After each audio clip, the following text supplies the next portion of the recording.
আসসালামু আলাইকুম প্রিয় শ্রোতা বন্ধুরা। পৃথিবী, মহাবিশ্ব ও মানব সভ্যতার যেমন একদিন সূচনা হয়েছিল, তেমনি একদিন এর পরিসমাপ্তি ঘটবে। আল্লাহর আদেশে ইসরাঈল আলাইহিসসালামের সিংহায় ফুৎকারের মাধ্যমে এক ভয়াবহ মহাপ্রলয়ের মাধ্যমে সব কিছুই সমাপ্তি হবে। সেদিনের অবস্থা হবে অত্যন্ত ভয়াবহ। হযরত আবু হুরায়রা রাদিয়াল্লাহু আনহু থেকে বর্ণিত, রাসূল সাল্লাল্লাহু আলাইহি ওয়াসাল্লাম বলেন, সিংহায় ফুৎকার দেওয়ার দায়িত্ব নিয়োজিত ফেরেশতা ইসরাফিল আলাইহিসসালাম প্রথম দিন থেকেই সিংহা নিয়ে প্রস্তুত হয়ে আছেন। ভীত সন্ত্রস্ত অবস্থায় আরশের দিকে লক্ষ্য রাখছেন, কখন তাকে আদেশ দেওয়া হবে। আদেশ দেওয়ার সঙ্গে সঙ্গে তিনি তার দায়িত্ব পালন করবেন। তিনি এইভাবে তাকিয়ে আছেন, তার চোখ দুটো যেন দুটো গুণমান নক্ষত্রগোলক। সিংহায় ফু দেওয়ার সময়কাল এমন অবস্থা হবে, পৃথিবীর জনজীবন খুব স্বাভাবিকভাবেই চলতে থাকবে। হঠাৎ একদিন সিংহার আওয়াজ ভেসে উঠবে। হাদিসে এসেছে, হযরত আবু হুরায়রা রাদিয়াল্লাহু আনহু থেকে বর্ণিত, রাসূল সাল্লাল্লাহু আলাইহি ওয়াসাল্লাম বলেন, সূর্য উদয় হয় এমন সব দিনের ভিতর সবচেয়ে উত্তম দিন হচ্ছে শুক্রবার। এই দিনেই আদম আলাইহিস সালামকে সৃষ্টি করা হয়েছে। এই দিনে তিনি জান্নাত থেকে বের হয়ে পৃথিবীতে আগমন করেছেন। এই দিনে তার তওবা কবুল হয়েছে। এই দিনেই তিনি মৃত্যুবরণ করেছেন। এই দিনেই কিয়ামত সংঘটিত হবে। সিংহায় ফুৎকারের দিন মানুষের অবস্থা কীরূপ হবে? সেদিন সকালে লোকেরা আপন আপন কাজে ব্যস্ত থাকবে। হঠাৎ সূক্ষ্ম তবে দীর্ঘ একটি আওয়াজ সবাই শুনতে পাবে। সব স্থানের মানুষ সমানভাবে এই আওয়াজ শুনবে। সবাই অবাক হয়ে ভাববে, এই আওয়াজ কিসের, কোথায় থেকে আসছে? সে আওয়াজ ক্রমেই হালকা থেকে কঠিন ও বজ্রপাতের মতো উচ্চ ও তীব্র হতে থাকবে। এর কারণে মানুষের মাঝে ভীষণ অস্থিরতা ও উৎকণ্ঠতা দেখা দেবে। যখন আওয়াজ পুরোপুরি তীব্র হয়ে যাবে, তখন মানুষের ভয়ে ছোটাছুটি করতে থাকবে। যার যার কাজ ফেলে পরিবারের লোকেদের কাছে যাওয়ার চেষ্টা করবে। কিন্তু পরিবারের আপনজনের সঙ্গে সাক্ষাতের আগেই কিয়ামত সংঘটিত হয়ে যাবে। আল্লাহ তাআলা বলেন, তারা তাদের সম্পত্তির ওসিয়ত করার এবং নিজেদের পরিবারের কাছে ফিরে আসার অবকাশ পাবে না। হাদিসে এসেছে, রাসূল সাল্লাল্লাহু আলাইহি ওয়াসাল্লাম বলেন, প্রথম যে ব্যক্তি সিংহার আওয়াজ শুনতে পাবে, সে তার উটের পানি পান করার জন্য হাউস মেরামতে ব্যস্ত থাকবে। এমন অবস্থায় সে সিংহার আওয়াজ শুনতে পাবে এবং বেহুশ হয়ে যাবে। অন্য হাদিসে এসেছে, কিয়ামত অবশ্যই কায়েম হবে। তা এমন সময় হবে, কাপড়ের দোকানে ক্রেতা বিক্রেতার সামনে কাপড় দেখার জন্য মেলে ধরবে, কিন্তু দরদাম শেষ করতে পারবে না। এক ব্যক্তি দুধ দহন করে ঘরে নিয়ে বসবে, কিন্তু তা পান করতে পারবে না। এক ব্যক্তি হাউস মেরামত করবে, কিন্তু তা থেকে পানি পান করতে পারবে না। এক ব্যক্তি লোকমা তুলবে, কিন্তু তা মুখে দিতে পারবে না। এমন অবস্থায় কিয়ামত কায়েম হবে, অর্থাৎ পৃথিবীর মানুষ স্বাভাবিক জীবনযাপন করতে থাকবে। এমন সময় আকস্মিকভাবে পৃথিবীর ধ্বংসের বাঁশি বেজে উঠবে।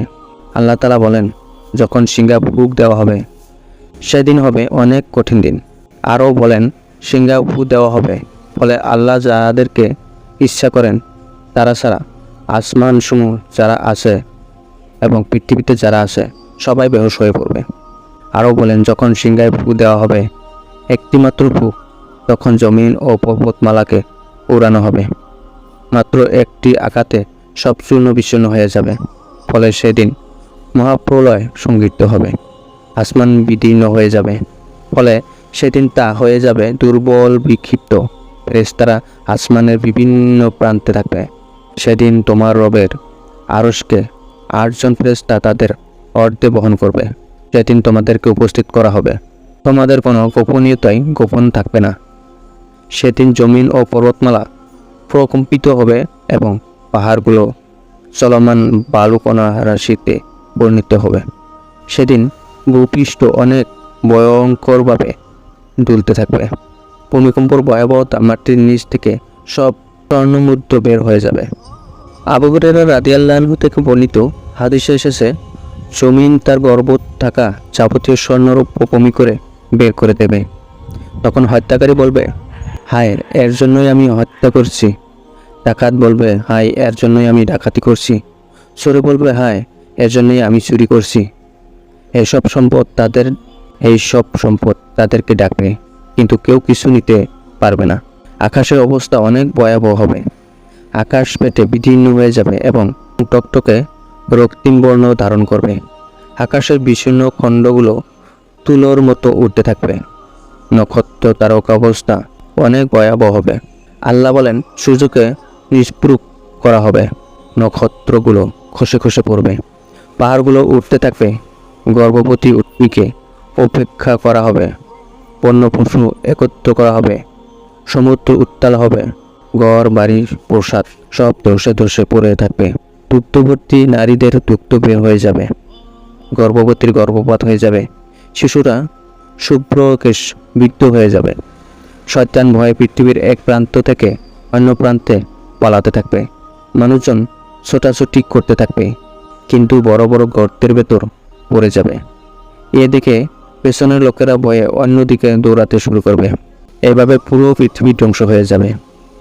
একমাত্র আল্লাহ থাকবেন, মহাবিশ্বর সব কিছু ধ্বংস হয়ে যাবে, কেবল থাকবেন মহান সৃষ্টিকর্তা আল্লাহ।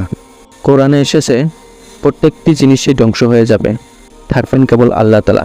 তখন আল্লাহ বিশাল সৈন্য মহাশূন্য বর্জনীনাদে ঘোষণা করবেন, আজ বাদশাহী ও রাজত্বকার, কোথাও কোনো সারা শব্দ হবে না।